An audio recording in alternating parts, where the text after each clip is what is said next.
Be ready. 15 seconds.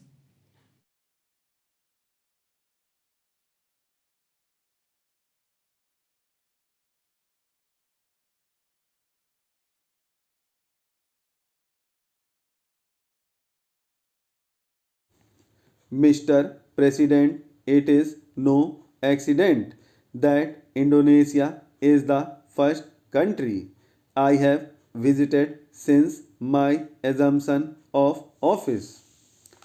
Indonesia and India are neighbors who share a common cultural heritage and whose record of peaceful cooperation over the centuries can perhaps be regarded as a model for relations between states.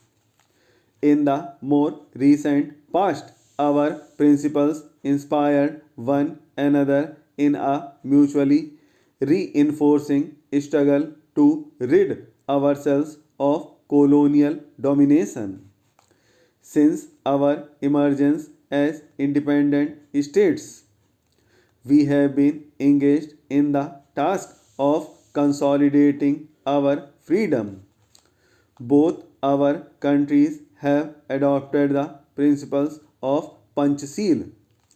In a world characterized by competition between power blocks, we concluded that a policy of non alignment was best calculated to consolidate our independence and to foster our political and economic development in directions best suited to the genius of our people.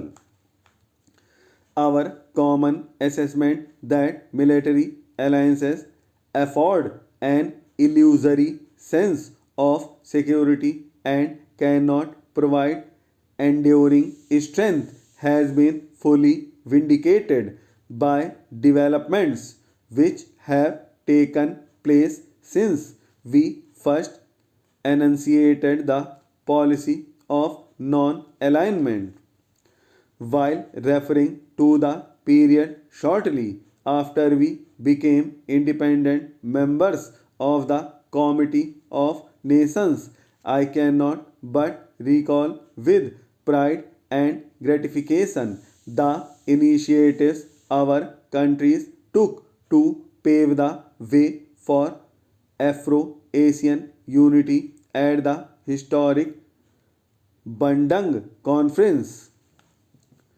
The Asian countries have formulated proposals calculated to ensure their stability and security from external interference. We fully share the concerns and aspirations of the Asian countries and have pledged our cooperation in the attainment of their objectives. The concept of the Indian Ocean as a zone of peace constitutes yet a further assertion on the part of the littoral and hinterland states of their concern over the tension and the serious intensification of the arms race caused by the expansion of great power presence in our region. Indonesia and India are among the largest countries in Asia and the world, and our constructive and close cooperation could contribute significantly to the creation of conditions of peace and stability in the region to which we belong.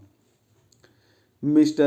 President, there is a wind of change in Asia. Important developments have taken place in Indo-China in the recent past. The termination of the conflict in that region is a matter of particular gratification since it has brought to an end a long period of bitter and avoidable human suffering, but more difficult task lies ahead.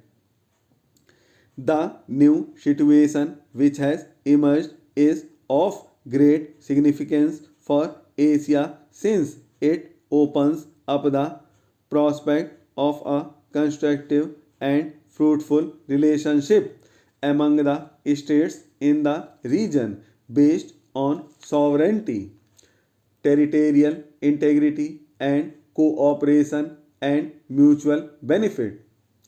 The situation in the subcontinent has changed fundamentally since the emergence of Bangladesh as an independent nation in 1971.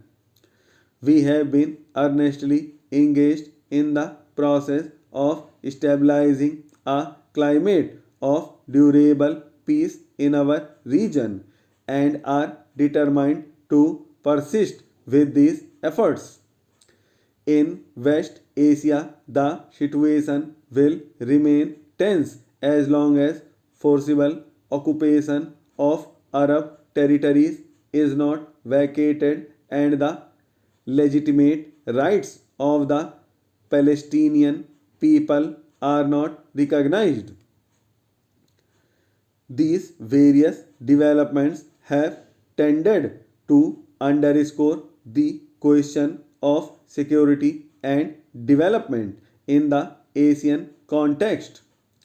Mr. President, it is our belief that in the ultimate analysis, these can most effectively be assured through the establishment of stability and internal strength both in the national and regional contexts.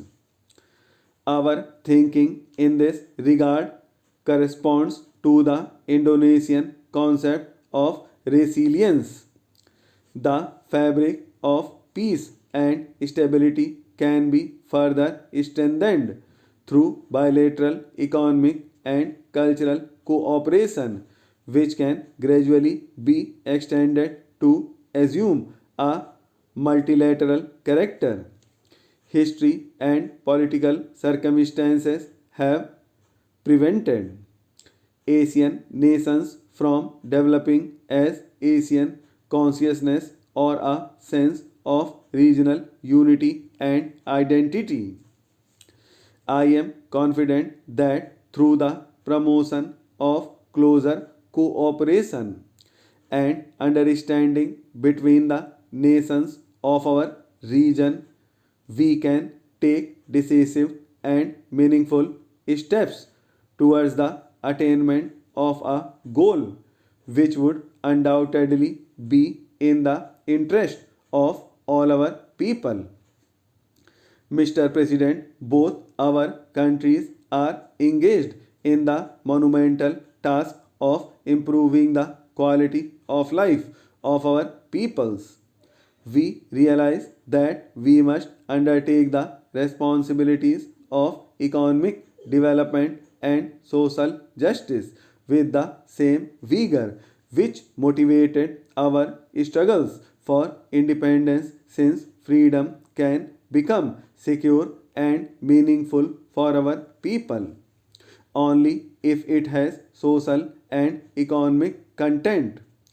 The responsibility to make the less developed countries economically strong has to be accepted by the international community as a whole as an essential prerequisite for durable peace and security, and the developed and rich countries have an obligation to promote this process.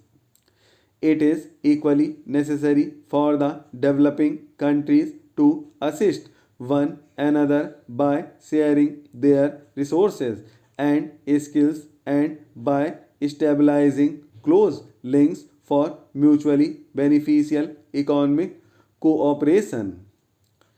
Indonesia's reserves of natural resources are happily abundant, and I have been gratified to see what remarkable progress your government has made in the development of these resources. We in India have made our own efforts to develop our technology.